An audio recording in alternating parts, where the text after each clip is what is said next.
to tell you I'm both challenged and excited. My excitement is I get a chance to give something back. My challenge is the shortest seminar I usually do is 50 hours. And I'm not exaggerating. I do weekends, and what I do more than that, obviously, coach people, but I'm into immersion. Because how'd you learn language? You didn't learn it by just learning principles. You got in it, and you did it so often that it became real. And the bottom line of why I'm here, besides being a crazy mofo, is that I'm really in a position, I'm not here to motivate you, obviously. You don't need that. And a lot of times, that's what people think I do, and it's the furthest thing from it. What happens, though, is people say to me, well, I don't need any motivation. And I say, well, that's interesting. That's not what I do. I'm the why guy. I don't know why you do what you do. What is your motive for action?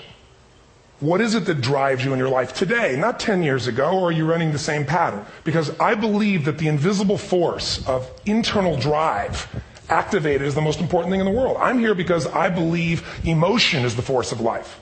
All of us here have great minds. You know, most of us here have great minds, right? I don't know if I'm in the category, but we all know how to think. And with our minds, we can rationalize anything. We can make anything happen. We can, I agree with what was described a few days ago about this idea that people work in their self-interest. But we all know that that's bullshit at times. You don't work in your self-interest all the time. Because when emotion comes into it, the wiring changes in the way it functions.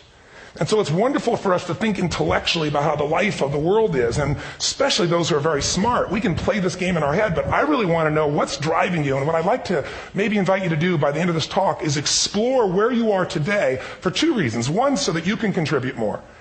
And two, so that hopefully we can not just understand other people more, but maybe appreciate them more and create the kinds of connections that can stop some of the challenges that we face in our society today. They're only going to get magnified by the very technology that's connecting us, because it's making us intersect. And that intersection doesn't always create the view of everybody now understands everybody and everybody appreciates everybody. So I've had an obsession basically for 30 years. And that obsession has been what makes the difference in the quality of people's lives? What makes a difference in their performance? Because that's what I got hired to do. I got to produce the result now. That's what I've done for 30 years. I get the phone call when the athlete is burning down on national television and they were ahead by 5 strokes and now they can't get back on the course.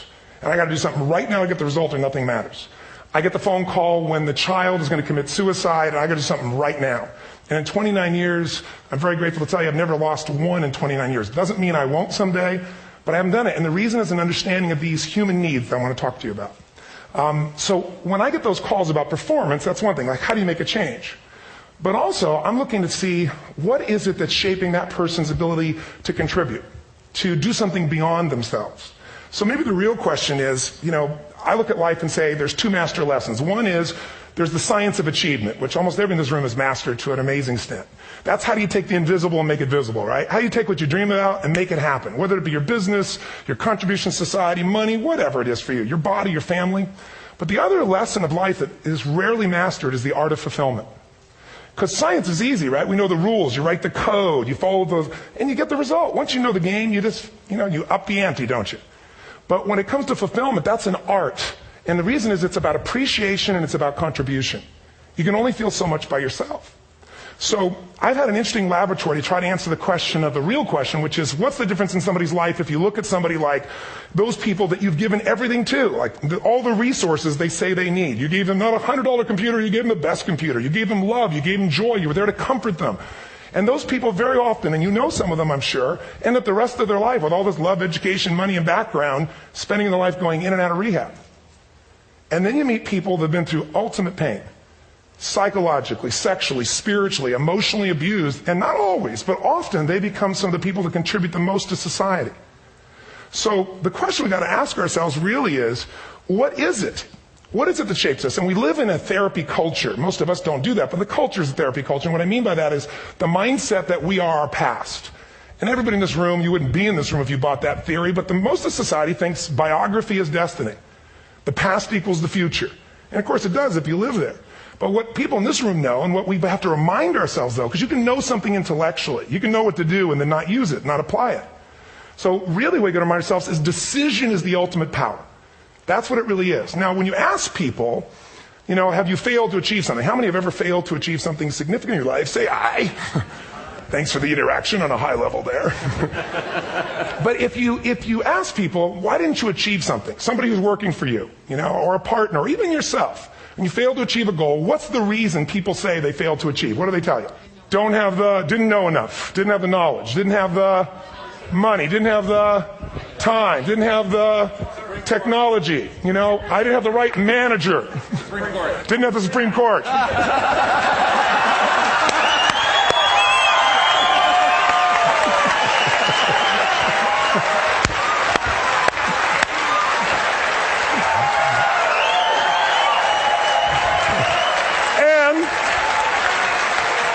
And what do all those, including the Supreme Court, have in common?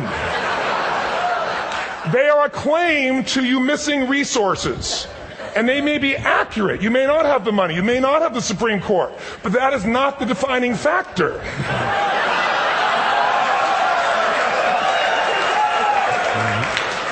And you correct me if I'm wrong. The defining factor is never resources, it's resourcefulness. And what I mean specifically, rather than just some phrase, is if you have emotion, human emotion, something that I experienced from you day before yesterday at a level that is as profound as I've ever experienced, and if you'd communicated with that emotion, I believe you would have beat his ass and won.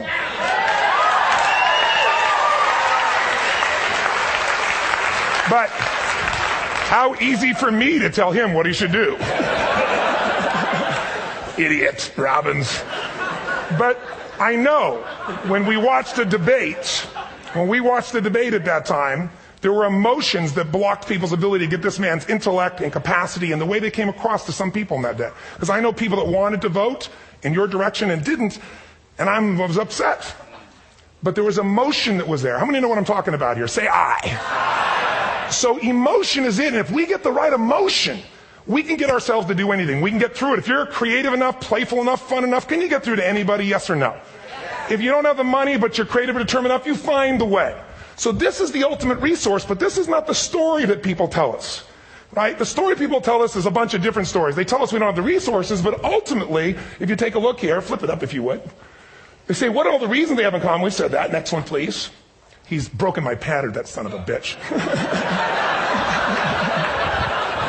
But I appreciated the energy, I'll tell you that. What determines your resources? We said decisions shape destiny, which is my focus here. If decisions shape destiny, what determines it is 3 decisions. What are you going to focus on?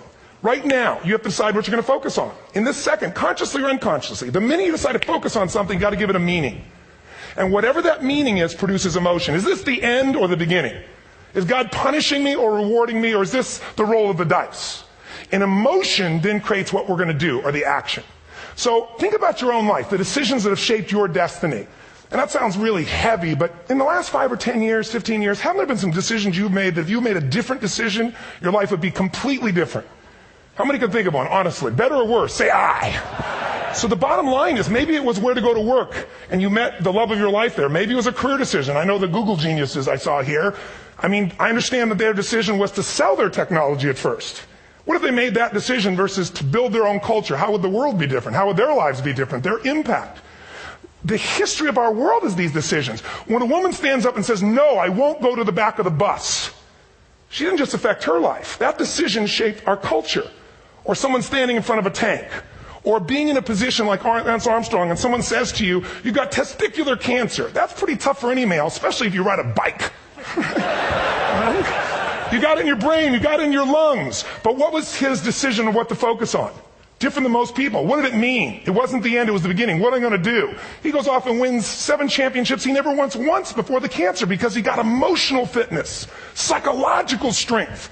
That's the difference in human beings that I've seen of the 3 million I've been around. Because that's about my lab. I've had 3 million people from 80 different countries that I've had a chance to interact with over the last 29 years. And after a while, patterns become obvious. You see that South America and Africa maybe connect in a certain way, right? Other people say, oh, that sounds ridiculous. It's simple. So, what shaped Lance? What shapes you? 2 invisible forces. Very quickly. 1, state. We all have had times. Have you had a time you did something and after you did it, you thought to yourself, I can't believe I said that. I can't believe I did that. That was so stupid. Who's been there? Say I. Have you ever done something after you do it, you go, that was me. Right? It wasn't your ability, it was your state. Your model of the world is what shapes you long term. Your model of the world is the filter. That's what's shaping us. That's what makes people make decisions. When we want to influence somebody, we got to know what already influences them. And it's made up of 3 parts, I believe. First, what's your target? What are you after? Which I believe it's not your desires. You can get your desires to goals. How many of you got a goal or desire and thought, is this all there is? How many have been there? Say aye. So it's needs we have. I believe there are 6 human needs. Second, once you know what the target that's driving you is and you uncover it for the truth, you don't form it, you uncover it. Then you find out what's your map. What's the belief systems that are telling you how to get those needs? Some people think the way to get those needs is destroy the world. Some people is to build something, create something, love someone. And then there's the fuel you pick. So very quickly, 6 needs. Let me tell you what they are. First one, certainty. Now these are not goals or desires. These are universal. Everyone needs certainty that they can avoid pain and at least be comfortable. Now how do you get it? Control everybody, develop a skill, give up, smoke a cigarette. And if you got totally certain, ironically, even though we all need that, like you're not certain about your health or your children or money, you don't think about much more. You're not sure the ceiling's going to hold up. You're going to listen to any speaker. But while we go for certainty differently, if we get total certainty, we get what? What do you feel if you're certain? You know what's going to happen, when it's going to happen, how it's going to happen. What would you feel? Bored out of your mind. So God, in her infinite wisdom, gave us a second human need, which is uncertainty. We need variety. We need surprise. How many of you here love surprises? Say aye. Bullshit. You like the surprises you want. The ones you don't want, you call problems, but you need them. So variety is important. Have you ever rented a video or a film that you've already seen? Who's done this? Get a fucking life. Right? Why are you doing it? You're certain it's good because you read it before, saw it before, but you're hoping it's been long enough you've forgotten enough there's variety. Third human need, critical, significance. We all need to feel important, special, unique. You can get it by making more money. You can do it by being more spiritual. You can do it by getting yourself in a situation where you put more tattoos and earrings in places humans don't want to know. Whatever it takes. The fastest way to do this, if you have no background, no culture, and no belief in resources or resourcefulness, is violence. If I put a gun to your head and I live in the hood, instantly I'm significant. 0 to 10, how high? 10. How certain am I you're going to respond to me? 10. How much uncertainty? Who knows what's going to happen next? Kind of exciting. Like climbing up into a cave and doing that stuff all the way down there. Total variety and uncertainty. And it's significant, isn't it? So you're willing to risk your life for it. So that's why violence has always been around and will be around unless we have a consciousness change as a species. Now you can get significance a million ways, but to be significant, you got to be unique and different. Here's what we really need. Connection and love, fourth need. We all want it. Most people settle for connection because love's too scary. Don't want to get hurt. Who here has ever been hurt in an intimate relationship? Say aye. If you don't raise your hand, you'll have had other shit too. Come on. And you're going to get hurt again. Aren't you glad you came to this positive visit? But here's what's true. We need it. We can do it through intimacy, through friendship, through prayer, through walking in nature. If nothing else works for you, get a dog. Don't get a cat, get a dog. Because if you leave for 2 minutes, it's like you've been going for 6 months when you show back up again 5 minutes later, right?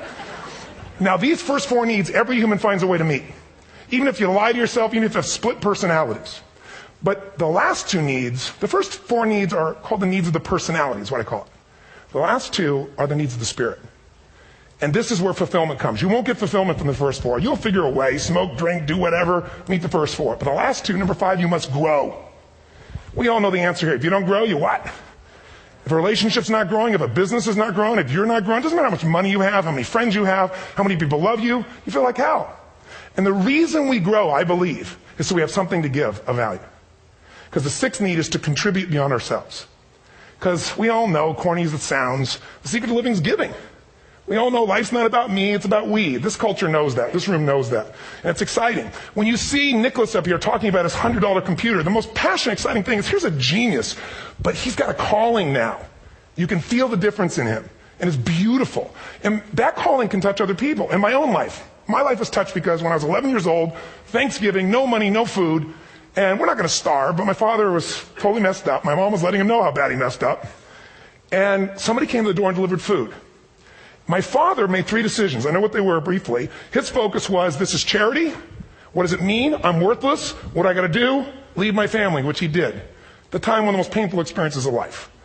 My 3 decisions gave me a different path. I said, focus on, there's food. What a concept. You know? Second, but this is what changed my life. This is what shaped me as a human being. Somebody's gift. I don't even know who it is. I thought, my father always said, no one gives a shit. And all of a sudden, somebody I don't know, they're not asking for it, this is giving our family food, looking out for us. It made me believe this. What does it mean? That strangers care. And what that made me decide is, if strangers care about me and my family, I care about them. What am I going to do? I'm going to do something to make a difference. So when I was 17, I went out one day on Thanksgiving. It was my target for years, have enough money to feed 2 families. Most fun thing I ever did in my life, most moving. Then next year I did 4. And I didn't tell anybody what I was doing. Next year, 8. I wasn't doing it for brownie points, but after 8, I thought, shit, I could use some help. So sure enough, I went out, and what did I do? I got my friends involved, and I grew companies, and I got 11 companies, and I built a foundation. Now, 18 years later, I'm proud to tell you, last year we fed 2 million people in 35 countries through our foundation, all during the holidays, Thanksgiving, Christmas, in all the different countries around the world. It's been fantastic. Thank you. So I don't tell you that to brag. I tell you because I'm proud of human beings because they get excited to contribute once they've had the chance to experience it and not talk about it. So finally, I'm about out of time, the target that shapes you, here's what's different about people. We have the same needs, but are you a certainty freak? Is that what you value most, or uncertainty? This man here couldn't be a certainty freak if he climbed through those caves. Are you driven by significance or love? We all need all 6, but whatever your lead system is tilts you in a different direction. And as you move in a direction, you have a destination or destiny. The second piece is the map. Think of that as the operating system tells you how to get there. And some people's map is, I'm going to save lives even if I die for other people. And they're a fireman. Somebody else says, I'm going to kill people to do it. They're trying to meet the same needs of significance, right? They want to honor God or honor their family, but they have a different map. And there are 7 different beliefs. I can't go through them because I'm done. The last piece is emotion. I say one of the parts of the map is like time. Some people's idea of a long time is 100 years. Somebody else says is 3 seconds, which is what I have. And the last one I've already mentioned that felt you. If you got a target and you got a map, and let's say, I can't use Google because I love Macs, and they haven't made it good for Macs yet. So if you use MapQuest, how many have made this fatal mistake of using MapQuest at some time? You use this thing and you don't get there. Well, imagine if your beliefs guarantee you can never get to where you want to go. The last thing is emotion. Now, here's what I'll tell you about emotion. There are 6,000 emotions that we all have words for in the English language, which is just a linguistic representation, right? It changes by language. But if your dominant emotions, if I have more time, I have 20,000 people or 1,000, and I have them write down all the emotions that they experience in an average week. And I give them as long as they need. And on one side, they write empowering emotions, the other is disempowering. Guess how many emotions people experience? Less than 12. And half of those make them feel like shit. So they got 5 or 6 good frickin' feelings, right? It's like they feel happy, happy, excited, oh shit, frustrated, overwhelmed, depressed. How many of you know somebody who no matter what happens finds a way to get pissed off? How many know somebody like this? Or no matter what happens, they find a way to be happy or excited. How many know somebody like this? Come on. When 9/11 happened, and I'll finish with this, I was in Hawaii. I was with 2,000 people from 45 countries. We were translating 4 languages simultaneously for a program that I was conducting for a week. The night before was called Emotional Mastery. I got up, had no plan for this, and I said, we had all this fireworks, I do crazy shit, fun stuff. And then at the end I stopped, and I had this plan I was going to say, but I never do what I'm going to say. And all of a sudden I said, when do people really start to live? When they face death. And then I went through this whole thing about if you were going to get off this island, if 9 days from now you were going to die, who would you call, what would you say, what would you do? One woman, well that night is when 9/11 happened. One woman had come to the seminar, and when she came there, her previous boyfriend had been kidnapped and murdered.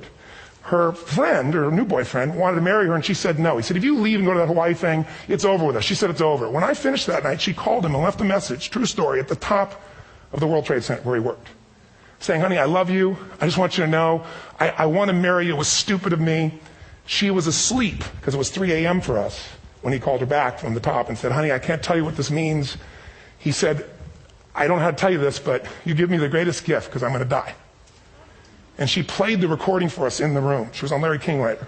And he said, you're probably wondering how on earth this could happen to you twice. And he said, all I can say to you is, this must be God's message to you, honey. From now on, every day, give your all, love your all. Don't let anything ever stop you.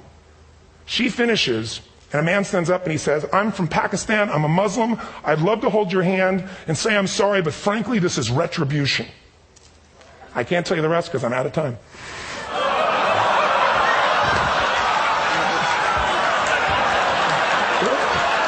Are you sure?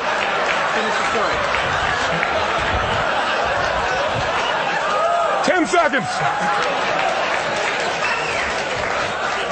10 seconds. No, I want to be respectful. 10 seconds. All I can tell you is I brought this man on stage with a man from New York who worked in the World Trade Center, because I had about 200 New Yorkers there. More than 50 lost their entire companies, their friends, marking off their Palm Pilots. One financial trader, this woman made of steel, bawling. 30 friends crossing off that all died. And what I did to people is said, what are we going to focus on? What does this mean, and what are we going to do? And I took the group and got people to focus on, if you didn't lose somebody today, your focus is going to be how to serve somebody else. There are people, the woman got up and she was so angry and screaming and yelling. She wasn't from New York. She's not an American. She doesn't know anybody here. I said, you always get angry. She said, yes. Guilty people got guilty. Sad people got sad. And I took these two men and did what I call an indirect negotiation. Jewish man with family in the occupied territory, from New York, who would have died if he was at work that day. And this man who wanted to be a terrorist, and made it very clear. And the integration that happened is on a film, which I'll be happy to send you, so you can really see what actually happened instead of my verbalization of it. But the two of them not only came together and changed their beliefs and models of the world, but they worked together to bring, for almost 4 years now, to various mosques and synagogues, the idea of how to create peace. And he wrote a book, which is called My Jihad, My Way of Peace. So transformation can happen. So my invitation to you is this. Explore your web, the web in here. The needs, the beliefs, the emotions that are controlling you. For 2 reasons. So there's more of you to give. Achieve too. We all want to do it. But I mean give. Because that's what's going to fill you up. And secondly, so you can appreciate, not just understand, that's intellectual, that's mind, but appreciate what's driving other people. It's the only way our world's going to change. God bless you. Thank you. I hope this was served. Tony Robbins.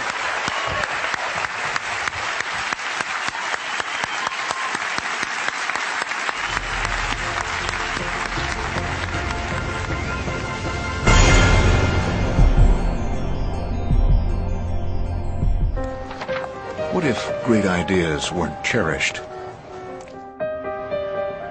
What if they carried no importance?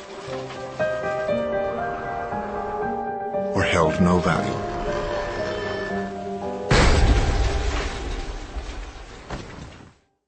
There is a place where artistic vision is protected, where inspired design ideas live on to become ultimate driving machines.